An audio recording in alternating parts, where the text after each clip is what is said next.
Perkenalkan, Titiang Naisha Naraswara Saimima, saking kelas Dasakale. Mungkin Titiang nuturang materi seni musik, anggen tugas seni budaya. Silakan disimak. Oke, jadi kita masuk ke bab yang pertama, yaitu tentang definisi dan sejarah singkat soal musik. Menurut pendapat saya pribadi sebelumnya, musik merupakan suatu gabungan nada ataupun instrumental dengan vokal untuk menghasilkan suatu alunan lagu yang indah untuk didengar. Nah, menurut KBBI, musik merupakan nada dan irama yang disusun secara khusus untuk menghasilkan keharmonisan. Nah, perlu teman-teman ketahui, musik itu berasal dari kata moisike yang diambil dari dewa mitologi Yunani, yaitu Mousa. Nah, si Mousa ini tuh merupakan pimpinan dari yang mencakup seni dan juga sains. Nah, itulah alasan mengapa bisa disebut sebagai musik, berasal dari kata moisike dan dewa Mousa. Music is considered the oldest art. It can be seen from the many ancient paintings depicting in Egypt and ancient Greeks, di Mesir ataupun di Yunani kuno. Musik mempunyai dua rumpun, yaitu barat dan juga timur. Yang barat ini, West, dia menggunakan tangga nada diatonis, jadi dalam frekuensinya itu tetap memiliki 7 nada. Sedangkan yang timur, dia itu menggunakan tangga nada pentatonik, jadi jarak antara satu nada tidak sama dalam satu oktavnya. Nah, selanjutnya kita masuk ke bab yang kedua, yaitu tentang menurut pendapat beberapa ahli mengenai apa sih itu musik. Yang pertama, menurut Ralph Taylor, music is an artistic expression with sounds or melodies from rhythmic musical instrument or harmonious tones. Kedua, menurut lexicographer, music is a scientific art that combines rhythmic elements from vocals, tones, and instrument to express emotional characteristics. Yang ketiga adalah menurut Soeharto, musik merupakan seni yang digunakan untuk mengungkapkan ekspresi atau gagasan yang didasarkan pada beberapa unsur, yaitu irama, harmoni, dan melodi.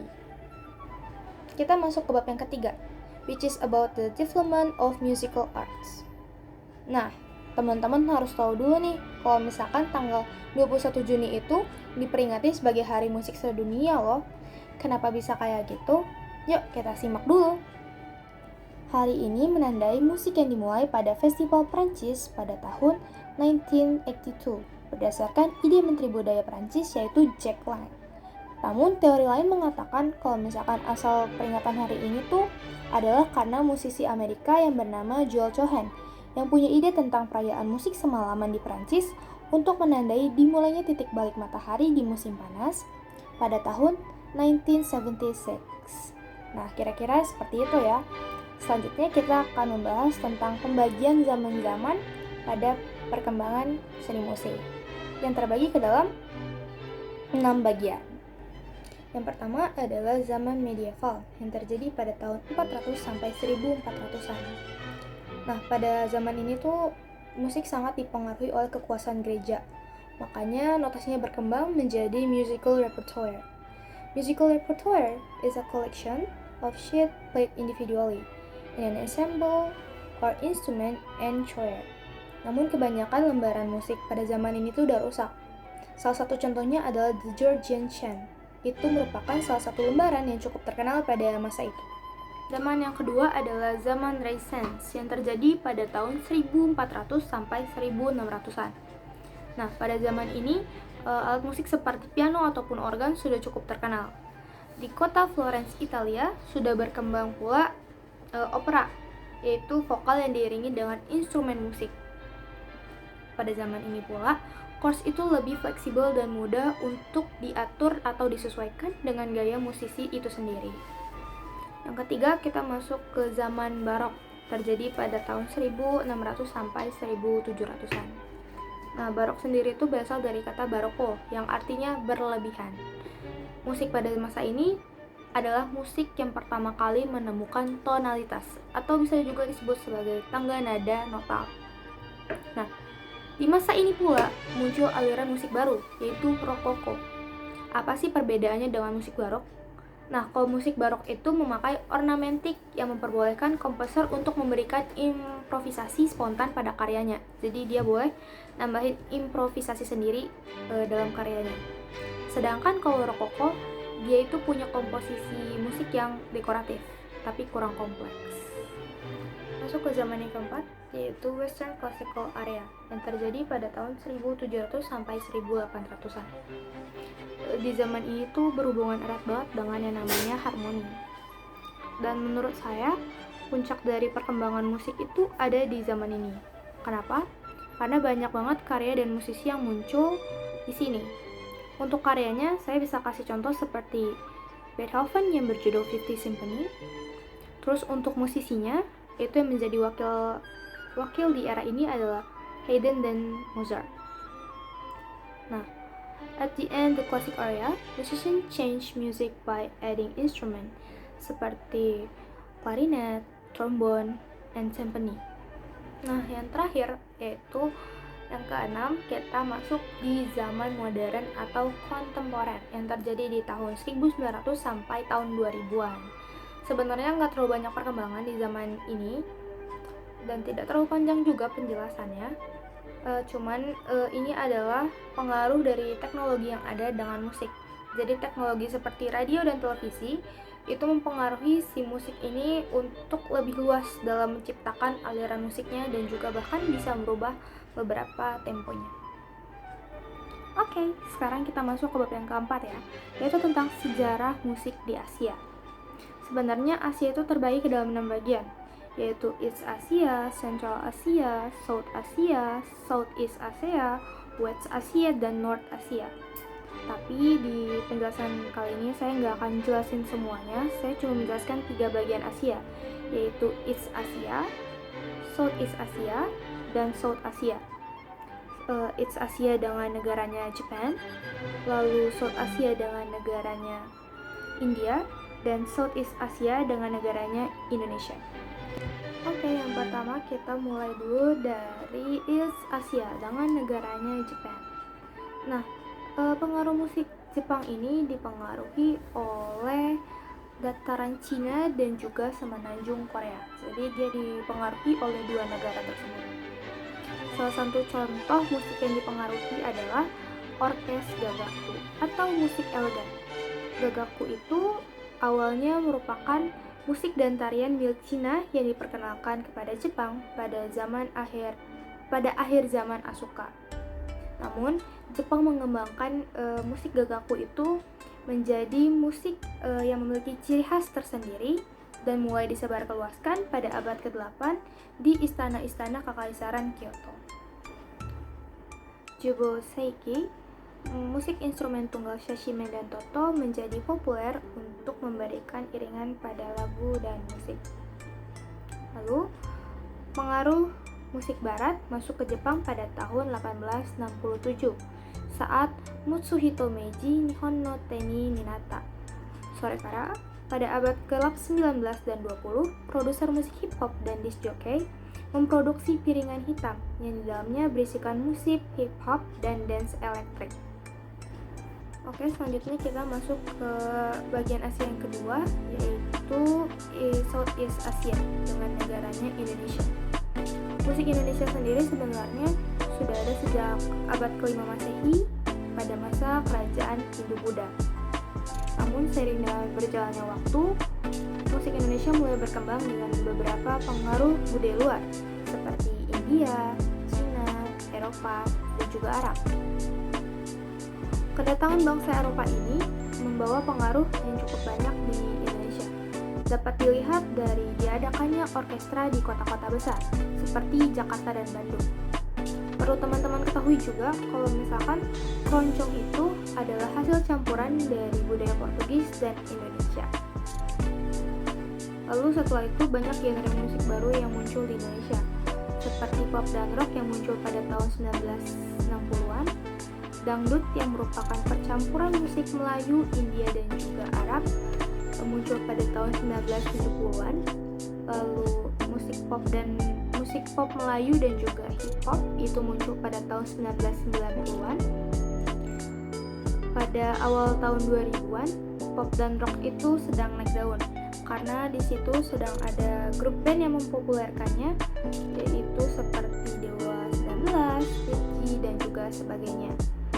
Nah, pada pertengahan di tahun 2000-an, pop dan rock itu mulai turun dan bangkitlah si dangdut, karena di situ ada percampuran subgenre seperti dangdut koplo. Dari situ, Indonesia mulai terbuka dengan pengaruh budaya lain seperti Barat dan Korea. Nah, karena masuknya budaya Barat dan Korea di zaman setelah percampuran subgenre dangdut, K-pop dan J-pop pun mulai populer di kalangan usia anak muda. Maka dari itu, grup musik seperti JKT48, Girls' Generation, Cherry Bell, dan juga Super Junior. Dan terakhir adalah perkembangannya saat ini. Saat Indonesia sedang makin terbuka dengan genre-genre baru seperti EDM, hip hop, indie, dan metal. Oke, kita masuk ke bagian Asia yang ketiga, yaitu South Asia, dengan salah satu negaranya yang saya ambil yaitu India. Nah, India sendiri diperkirakan sudah memiliki seni musik sejak abad kedua. Kenapa bisa seperti itu? Karena dari apa yang saya baca, telah ditemukan dokumen yang diperkirakan ditulis pada abad kedua Masehi. Di dalam dokumen tersebut berisikan cerita atau suatu drama dalam bahasa Sanskerta. Selain itu, perkembangan musik di India juga membawa pengaruh dari bangsa Arya yang bermigrasi ke India saat itu. Di Sarnavedra itu berisikan nyanyian-nyanyian zaman dahulu yang dibawa oleh pendeta Brahmana kepada dewa dan dewi Vedic. Di dalamnya dituliskan pula tentang 7 not dalam scale dan 3 macam instrumen seperti musik dengan 7 senar, veni, dan dundumbi. Pada abad ke-16, saat agama Islam masuk ke India, musik India pun mulai melebur dengan budaya lain seperti Persia, Arab, dan juga Mesir. Nah, dalam periode ini nih cukup unik. Kenapa? Karena dalam periode ini musik dan juga seni lukis digabungkan menjadi satu. Kemudian pada abad 19, musik India sudah berkembang sampai memiliki susunan tangga nada sendiri yang tetap. Oke, kita masuk ke bab yang kelima, yaitu tentang unsur-unsur seni musik. Terdapat 9 unsur di sini. Yang pertama adalah melody. Melody, a phrase composed of predetermined intervals of notes, berfungsi untuk membuat lagu menjadi lebih berwarna dan lebih enak untuk didengar. Yang kedua adalah birama. Birama adalah in the form of number that symbolize repeat beats, berfungsi untuk membangun irama dalam sebuah lagu. Ketukannya adalah 2/4, 2/3, dan 3/4. Yang ketiga adalah irama atau ritme, yang berfungsi untuk determine the rise and fall of notes in a song. Yang keempat adalah tempo. Tempo adalah artistic element that is useful for determine the speed of a song rhythm. If the tempo faster, the higher the music play. Kemudian yang kelima adalah tangga nada. Urutan nada yang disusun menjadi sebuah tangga. Dengan adanya tangga nada ini, maka lagu yang didengar akan lebih harmonis. Yang kedelapan adalah dynamics, sign used in playing notes, berfungsi untuk menggambarkan emosi dari suatu lagu. Yang kesembilan adalah ekspresi, yaitu berfungsi untuk menggambarkan perasaan hati dari sebuah lagu. Nah, kita masuk ke bab yang terakhir, yaitu bab ke-6, tentang jenis alat musik. Di sini kita bagi ke dalam 2, yaitu A tentang alat musik berdasarkan fungsi, dan yang B, alat musik berdasarkan sumber bunyi. Oke, kita masuk ke bagian yang A dulu ya, alat musik berdasarkan fungsi. Yang pertama, alat musik melodis. Yang kedua, alat musik ritmis. Yang ketiga, alat musik harmonis. Yang alat musik melodis merupakan alat musik dengan rentang melodi yang banyak dan menghasilkan banyak nada pula. For the example, seperti angklung, samisen, dan juga sitar. Lalu yang kedua, alat musik ritmis, yang digunakan untuk penggiring ritme atau irama dalam suatu karya musik. For the example seperti tabla, tifa, dan juga taiko. Yang ketiga adalah alat musik harmonis. Alat musik harmonis ini menciptakan harmonik dalam ensemble musik. For the example seperti koto, sarangi, dan juga kolintang. Nah, sekarang kita tinggal memasuki bagian terakhir, yaitu bagian B, pembagian alat musik berdasarkan sumber bunyi. Yang pertama ada idiofon, yang kedua ada aerofon, yang ketiga ada kordofon, yang keempat ada membrafon, dan yang kelima adalah elektrofon. Yang pertama adalah idiofon. Idiofon itu sumber bunyinya berasal dari bahan dasarnya sendiri. For the example seperti mukuri, gong, dan juga kanjira. Yang kedua adalah aerofon, yang sumber bunyinya berasal dari hembusan udara pada suatu rongga. For the example seperti bansuri, saluang, dan juga ryuteki. Yang ketiga adalah kordofon, yang sumber bunyi musiknya berasal dari dawai. For the example seperti sasando, sitar, dan juga koto. Lalu yang keempat adalah membranofon, alat musik yang sumber bunyinya berasal dari membran. For the example like rebana, tablo, dan taiko. Lalu yang kelima, yang terakhir adalah elektrofon, alat musik yang sumber bunyinya berasal dari tenaga listrik. For the example like gitar listrik, organ elektrik, dan vina. Begitulah sejarah singkat soal seni musik dari bagian jalur Asia. Untuk bagian lainnya seperti jalur Eropa, bisa dilihat di video lain teman-teman saya. Sekian dan matur nuwun.